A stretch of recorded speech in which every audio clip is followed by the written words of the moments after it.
It's not a check the box solution. Marketing isn't done in a diversified way and you go, oh yes, I put something in there, some image in my marketing, and that made it diverse. I guess it's a first step, but I would actually like to say it's the last step. When you are marketing, you are doing it to represent who your company is and appeal to the people who you're trying to get as your clients, right? So in the case of clinical research, what is our true purpose in having diversity? It's an amazing purpose. It's the best purpose of all. It's that we are hoping to get medications and preventative treatments to as many people who need them as possible. And our goal is that we want those medications to be shown to work in people, everybody, as many people as possible, or have a drug monograph that says it's for a certain population.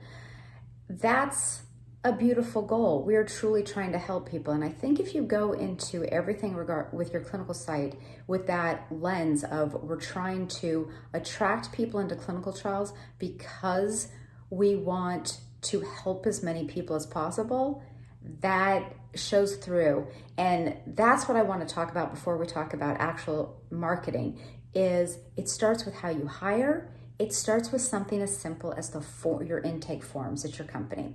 So forms don't sound exciting. They don't even sound like marketing. I'll contend that I'm a form geek, but also that I think they are, because what is the first thing a new patient gets? They get a patient form.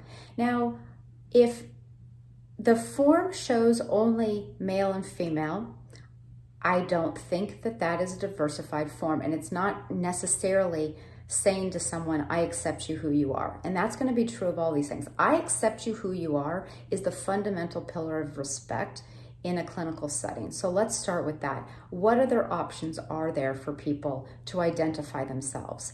If it's only 2 races, there's no ethnicities, they're not a multi-ethnicity option. What about your legal name? Your legal name, usually you have to show a driver's license or something like that to show who you are, but what about a preferred name? What about your preferred pronoun?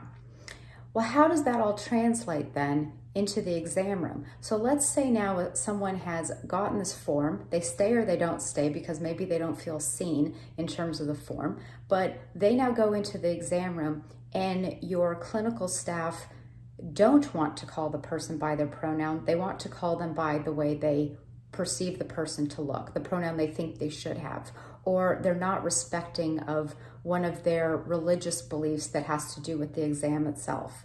This is a problem, and this is a lack of diversity. And of course, no one's trying to do this, but we don't always have the opportunity to go into our exam rooms with our clinical staff and see how this is being played out. So the hiring process is extremely important because there are many diversity initiatives in hiring to make sure that your employees look like your community. Not every community looks the same. It's not like you can represent everyone possible, but your people should pretty much look like your community. And where they can't, you haven't been able to get there yet because maybe you've just started this hiring initiative, then you can at least make sure that your people are full of the greatest of respect for everyone and accept everyone for exactly who they are.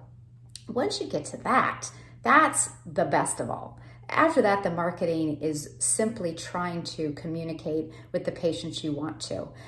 It is maybe making sure your representation in images, you don't always have the same looking type of doctor, same looking type of nurse, same looking type of patient. Also, branch out. Have other people speak on some, maybe there's a television interview or a radio interview or something like that, and you want to talk about women's health issues. Consider having a woman in your company present on that or discuss that. You want to talk about health disparities in the Black community. Have a Black person from your staff talk about that. Being mindful of who the message is coming from can give your best and brightest the opportunity and platform to make an impact on other people and on themselves as well, right? We're growing people all the time, but that is how you make an impact in diversity in a truly meaningful way and not just, I use the right images. Hope you'll share this with your HR departments, your clinical staff, and then last. Your marketing staff, who probably is already aware of this. Take care.